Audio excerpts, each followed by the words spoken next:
So Griffin, tell us a little bit about the books that you read while we were travelling. Well, I read this book called So Long and Thanks for All the Fish by Douglas Adams in the series The Hitchhiker's Guide to the Galaxy. I'd already started it before the holidays, and I finished it off during the holidays. And then what did you read? Then I read the last book in the series, this one, which is called Mostly Harmless, by the same author, of course. Yeah, and I really like that one as well. And those books are called The Hitchhiker's Guide to the Galaxy trilogy. That's a bit funny, isn't it? Yeah, the author was planning to write a trilogy, but then he made 5 books, and he thought it would be funny to call a 5-book series a trilogy. Okay. So what did you read next? Then I read this book called The King of Shadows by Susan Cooper, about a boy doing a Shakespearean play in England and then going back in time to Shakespearean time and doing the exact same play with Shakespeare. Which play was it? A Midsummer Night's Dream, actually.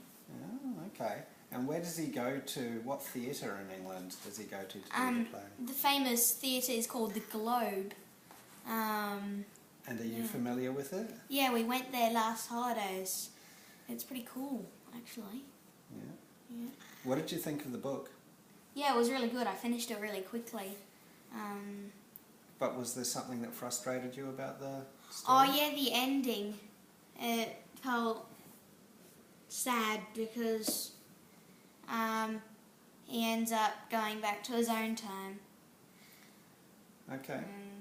Missing Shakespeare. And did you read another book while we were travelling as well? When I finished this book, there was another book that I read called Hitler's Canary, which we had to leave at the apartment because it was the apartments. It was the owner of the apartments. That was about. It's written by a British comedian, and it's written in her father's perspective.